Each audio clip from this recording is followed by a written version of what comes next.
अस्सलाम वालेकुम नाज़रीन, सराबर खिताब से मुखातिब है तमाम तर तारीफ़ें नबी आखिरुज़्ज़मा पर जो वजह तख्लीक़ कायनात हैं, जिनकी वजह से आप हैं, जिनकी वजह से मैं हूँ और जिनकी वजह से कुल कायनात है। सबसे पहले बड़ी खबर, शाह महमूद कुरैशी ग्लोबल खबर बने हुए हैं, पूरी दुनिया की बड़ी खबर बने हुए हैं। असल में दुनिया हमारी तरह सोचती नहीं है, हम दुनिया से थोड़ा सा आगे हैं। दुनिया अपने हीरोज की, अपने लीडिंग पॉलिटिशियंस की, अवामी नुमाइंदों की कदर करती है। हमारे यहाँ तो एसएचओ को आंख मार दी जाती है, मारो तफे, मारो इसे, लाते पकड़कर मारो इसे, गालियां दो। शाह महमूद कुरैशी 2 दफा का फॉरेन मिनिस्टर, बैनुल अक़वामी पहचान, पाकिस्तान का फेस, पाकिस्तान का मुकदमा लड़ने वाला, वो ये कह रहा है जज साहब के सामने रोते हुए कि जज साहब ये जो एसएचओ खड़ा है यहाँ पर, इस एसएचओ ने मेरी छाती के ऊपर मुक्के मारे। ये एसएचओ मुझे गालियां दे रहा था, ये एसएचओ मुझे धक्के मार रहा था, ये फॉरेन मिनिस्टर कह रहा है। लेकिन एक और बात शाह महमूद कुरैशी ने कही, उन्होंने कहा कि एक अहम तरीन शख्सियत ने, एक बड़े करता धरता शख्सियत ने उन्हें बाकायदा से बताया कि आपका 9 मई में ताल्लुक नहीं है, लेकिन फिर 9 मई के 12 मुकदमात में उन्हें जकड़ लिया गया है। ये सारा क्या मामला है और वो शख्सियत कौन है जिन्होंने शाह महमूद कुरैशी को कुछ बताया है या फिर उन्हें बताया है कि उनका 9 मई से ताल्लुक नहीं है। इस बारे में बैरिस्टर मुनीर फारूक साहब ने एक व्लॉग किया है, उसकी कुछ एक चीजें अहम तरीन हिस्सा आपके सामने रखेंगे। एक और खबर है, नून लीग मुहिम शुरू करवा रही है, वो आपको बताते हैं। लेकिन उससे पहले शौकत खानम के हवाले से खबर आ रही है। शौकत खानम कैंसर अस्पताल, शौकत खानम एक इदारा, पाकिस्तान की पहचान, ग्लोबली दुनिया की पहचान, जहां पर मुफ्त कैंसर का इलाज किया जाता है। उसकी फंड रेजिंग का इवेंट हो रहा था इस्लामाबाद में। बताया जा रहा है कि इंतजामिया ने उसका एनओसी मुअत्तल कर दिया है और शौकत खानम की फंड रेजिंग को रोक दिया है। यानी कि ज़ाहिर है खान की मां के साथ उसका ताल्लुक है, खान के साथ उसका ताल्लुक है, खान और पाकिस्तान की पहचान है। लिहाजा हमने जी कोई भी ऐसी चीज छोड़नी नहीं है जिससे आवाम को फायदा हो। सेहत इंसाफ कार्ड कह रहे थे, इमरान खान का कार्ड है, इसे कैंसिल कर दो, इसे साइड पर कर दो। लिहाजा हर वो चीज जो इमरान खान के साथ जुड़ रही हो, जो पाकिस्तान के अंदर मखसूस शख्सियात के साथ जुड़ रही हो, जिनके साथ खुन्नस हो, जिन पर गुस्सा हो, वो हटा दी जाती है, वो आवाम से छीन ली जाती है। अब अंदाजा लगाइए कि शौकत खानम कराची का सबसे बड़ा शौकत खानम बनने जा रहा है और वहां पर ज़ाहिर एक इदारा है, इदारे से अवाम फायदा उठाएगी, किसी भी पॉलिटिकल पार्टी से उनका ताल्लुक हो। लेकिन इस तरह की चीजें करने से होता कुछ नहीं है, क्योंकि शौकत खानम की जो फंडिंग है वो पूरी इंटरनेशनली पूरी दुनिया उसमें करती है, पाकिस्तानी सबसे ज्यादा कंट्रीब्यूट करते हैं। लिहाजा वो होकर रहेगी, चाहे इवेंट का एनओसी मिले या ना मिले। लेकिन ये शो करती है हमारे रवैये, ये रवैये हमारे रवैयों को बताता है कि हमारे रवैये किस तरह के, कि जब हम बुक्स पर उतर आते हैं तो हम किस हद तक जाते हैं। अब एक और खबर है और ये बड़ी इंटरेस्टिंग खबर है। खबर ये है कि बहुत सारे साफी ये रिपोर्ट कर रहे हैं कि गुज़श्ता दिन मुस्लिम लीग नून एक तो पेशावर हाईकोर्ट के ऊपर हमलावर हुई, जहां पर शहबाज शरीफ साहब ने कहा कि पेशावर हाईकोर्ट ईसीपी के ऊपर हमला कर गया है। मरियम साहिबा कह रही हैं सिलेक्टेड इंसाफ दिया जा रहा है, अपने चहेते को इंसाफ दिया जा रहा है। तो इन्हें डर बल्ले का था। यानी मुस्लिम लीग नून की जो तमाम तर पॉलिटिक्स है इस वक्त, वो ये है इमरान खान ना हो, बैट ना हो, पार्टी ना हो, मार दिए जाएं, कागजात छीन लिए जाएं, घसीट लिए जाएं, 3 एमपीओ के तहत गिरफ्तारियां हो। दिस इज हाउ पाकिस्तान की एक बहुत बड़ी पॉलिटिकल पार्टी अपने आप को मनवाना चाह रही है। यानी अंदाजा लगाइए, ये इनकी कैपेसिटी है, ये इनकी सियासत है, ये इनकी उसूली सियासत है जो पाकिस्तान के अंदर करना चाह रहे हैं कि अगले बंदे को बांध कर उसे रस्सियां डालकर फिर आपने भागना है। लेकिन वो फिर भी इन्हें भागने नहीं दे रहा। एक तो इन्होंने पेशावर हाईकोर्ट के ऊपर प्रेस कॉन्फ्रेंस की, बाकायदा ट्वीट की, हमला किया। लेकिन बहुत सारे साफी रिपोर्ट कर रहे हैं कि उसके बाद नून लीग का जो स्ट्रेटेजिक मीडिया सेल है, जिसे खुद मरियम साहब हेड करती हैं, उन्होंने कुछ अहम तरीन साफियों से रब्ता किया, कॉन्टेक्ट किया और उन्हें कहा कि आप इस तरह करेंगे, ट्विटर के ऊपर जाकर ट्वीट करें और ट्वीट आपने पेशावर हाईकोर्ट के खिलाफ करना है।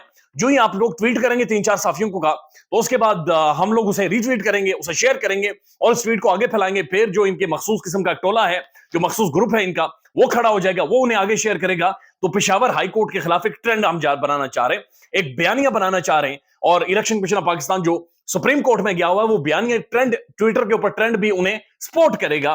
और दिस इज हाउ जो बल्ले के ऊपर फैसला पेशावर हाईकोर्ट का, उस पर असरअंदाज हुआ जाएगा, या पेशावर हाईकोर्ट वैसे भी जो रिलीफ दे रही है बहुत सारी चीजों पर, उस पर असरअंदाज हुआ जाएगा। इतलात ये कि बहुत सारे साफियों ने मना कर दिया और उसकी एक बड़ी वजह यह है कि बहुत सारे साफियों ने कहा हमारी तो क्रेडिबिलिटी हम नहीं करेंगे। लेकिन कुछ साफियों ने जिनकी जो चाबी वाले मखसूस हैं, जो नाचते हैं, जो सलूट मारते हैं, उन्होंने कहा जी हम ट्वीट तो कर देंगे, लेकिन मसला ये है कि वहां पर यूथ मौजूद है। ये वो यूथ है, नौजवान, जिन्हें यूथिया बोलते हैं, जिनका मजाक उड़ाते हैं। वो कहते हैं पढ़े लिखे लोग हैं, वो ट्विटर के ऊपर मौजूद हैं, लिहाजा अगर हम वहां पर गए तो जनाब वो बड़ी बुरी करते हैं। फिर वो घर तक छोड़कर आते हैं। वो आपको याद होगा कि नौरीन रो रही थी और वो आज तक फिर कोई रोया नहीं है। उसके बाद जिन्होंने ये खबर दी थी कि नौरीन रो रही है और जो तजिए दे रहे थे, उसके बाद फिर कोई रोता है तो उनकी चीखें निकलती हैं कि भाई रोना नहीं है, आप जो मर्जी कर लें।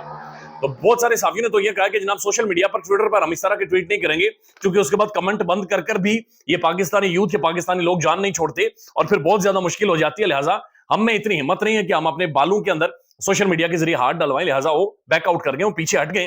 लेकिन बहरहाल स्ट्रेटेजिक मीडिया सेल है, उसका काम यही है, वो काम करेगा और ये चीजें चलती रहेंगी। यानी जिस तरह से पेशावर नून लीग बल्ले को लेकर परेशान है कि बल्ला कैसे मैदान के अंदर आ गया है। मैं सिद्दीक जान साहब का एक ट्वीट देख रहा था, यकीन करें ये मजाक बन गए हैं, ये ठट्ठा बन गए, ये कॉमेडी बन गई पाकिस्तान के अंदर। सिद्दीक जान साहब ने ट्वीट किया कि जाती उम्रा में दो नामालूम अफराद ने ठप्पे पे ठप्पा बल्ले पे ठप्पा का अगर वो भाग गए और जाती उम्रा में कोहराम मच गया कि ठप्पे पे ठप्पा किसने कहा, बल्ले पे ठप्पा किसने कहा, यानी ये अजाब बन गया इनके लिए।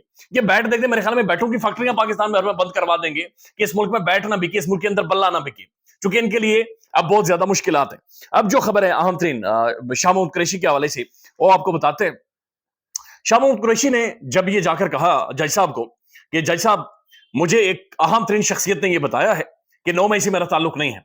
जब 9 मई हुआ, 10 मई हुआ, शाह महमूद कुरैशी अपनी बेगम के साथ तकरीबन एक हफ्ता पहले से कराची के अंदर मौजूद थे। उनकी बेगम बीमार थी शदीद तरीन और वो उनके साथ अस्पताल के अंदर मौजूद थे, लिहाजा शाह महमूद कुरैशी तो मौजूद ही नहीं थे, तो हमला करवाना, इंगेज करना वो तो बड़ी दूर की बात है, तो ये तो सवाल ही पैदा नहीं होता। लेकिन जज साहब से उन्होंने कहा कि अगर आप मुझे इजाजत दें तो मैं या तो आपके कान में बताना चाहता हूं या अकेले में बताना चाहता हूं कि एक अहम तरीन शख्सियत ने, मुनीफ फारूक साहब ये कहते हैं कि जनाब शाह महमूद कुरैशी ये कहते हैं कि करता धरता एक जिम्मेदार शख्स ने उन्हें ये पैगाम भेजा है। मुनीफ फारूक साहब के मुताबिक पाकिस्तान की premier intelligence agency inter service intelligence ISI के साथ शाह महमूद कुरैशी साहब के बड़े ताल्लुकात थे और DG ISI उन्हें जाती हैसियत में जानते हैं। जाहिर है ये फॉरेन मिनिस्टर थे, वो प्रीमियर इंटेलिजेंस एजेंसी को हेड कर रहे थे, तो ऑब्वियसली कोऑर्डिनेशन हुई होगी, बातचीत हुई होगी, पहचान भी हुई होगी। इस्लाम तो अभी तो कई दफा हुई है। तो वो मुनीफ फारूक साहब ये कहते हैं कि मुमकिन है शाह महमूद कुरैशी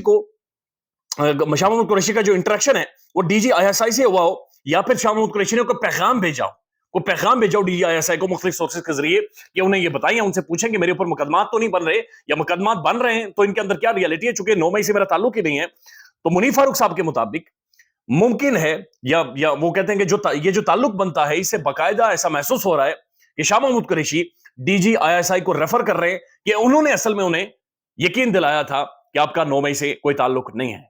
अगर पाकिस्तान की इतनी बड़ी शख्सियत ये यकीन दिला रही हैं शाह महमूद कुरैशी साहब के मुताबिक, या फिर चलें अगर रियलिटी निकल आती है, अगर शाह महमूद कुरैशी कह भी रहा है कि करता धरता शख्सियत है, तो ऑब्वियसली एक बड़ी शख्सियत ही होंगी, और बड़ी शख्सियत यही 2-4 शख्सियतें हैं जो कि बड़ी शख्सियत है, जो इंपॉर्टेंट शख्सियत है जो काउंट होती हैं।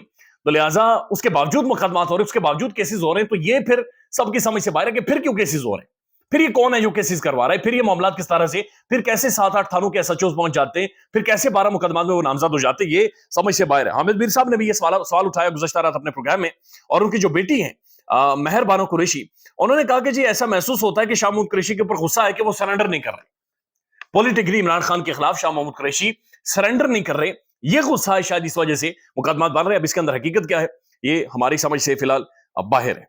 अब एक और खबर है, और इस्लामाबाद हाई कोर्ट से खबर है, again a very very prominent justice Babar Sattar, a very reputed personality, a young man, और आप कह सकते हैं कि उन मुश्किल हालात में पेशावर हाई कोर्ट हो, लाहौर हाई कोर्ट हो, या फिर जस्टिस बाबर सत्तार हो, ये वो जस्टिसेस हैं जिन्होंने एक उम्मीद जगाई हुई है कि पाकिस्तान के अंदर अदालतें चाहें तो काम कर सकती हैं। पाकिस्तान के अंदर ऐसे जजेस हैं जो शायद जिनके पास मामला जाएगा तो बेहतरी होगी और फैसला होगा। अब बाबर सत्तार साहब ने 3 MPO के तहत जो गिरफ्तारियां हो रही हैं, यानी जो DC के अहकामात के ऊपर जो गोरे का काला कानून है, जो मुंह काला करने वाला कानून है, जिसमें आप किसी को भी 30 दिनों के लिए बंद करवा सकते हैं, सिर्फ ये कहते हैं कि ये अमन आमा के लिए खतरा है, यानी मुझे आपको किसी को भी सिर्फ DC ये कहते हैं अमन आमा के लिए खतरा है, अंदर बंद कर दो, तो आप बंद हो जाते हैं, आपको रोक दिया जाता है, फिर लड़ते रहें केस, फिर बेचते रहे मुकला को, कभी इधर, और अगर आप छूटते हैं तो फिर आपको पकड़ लेते हैं, फिर छूटते हैं फिर आपको पकड़ लेते हैं। तो बाबर सत्तार साहब ने महफूज फैसला सुनाया है, और यह अहम तरीन मामला था जो कि शहरयार अफरीदी और शानदाना गुलजार साहिबा के हवाले से था। बाबर सत्तार साहब का कहना है कि 3 MPO का इख्तियार असल में ये 18वीं सदी या 19वीं सदी का काला कानून है। 3 MPO का इख्तियार DC के पास इसका कोई इख्तियार नहीं है, यानी DC इस इख्तियार को बरोएकार ला ही नहीं सकता, सिर्फ वफाकी काबीना के पास ये इख्तियार होता है, यानी काबीना पूरी बैठे, हुकूमत बैठे, और हुकूमत बैठकर ये डिसाइड करे कि क्या ये बंदा जनाब मसला तो नहीं है, अमन आमा के लिए मसला तो नहीं होगा, तो तब काबीना बाकायदा से फैसला करे, जहां पर डिबेट और डिस्कशन हो, जहां पर एक नैरेटिव अपोज करने वाला भी एक नैरेटिव आए, यहां पर आपको ना करने वाली भी आवाजें हों। DC साहब पता नहीं कैसे मैनेज होते हैं और खुद ही दे देते हैं, खुद ही फैसले जारी कर देते हैं, और काजी साहब कहते हैं कि DCs तो अच्छे होते हैं, डाक तो अच्छे होते हैं और DCs भी बड़े अच्छे होते हैं। लिहाजा ये उनका बड़ी क्लियर जजमेंट है कि इसका 3 MPO का जो मामला है सिर्फ वफाकी काबीना कर सकती है, DC के पास इसका इख्तियार ही नहीं है। ख्याल रखिएगा अपना, अल्लाह हाफिज।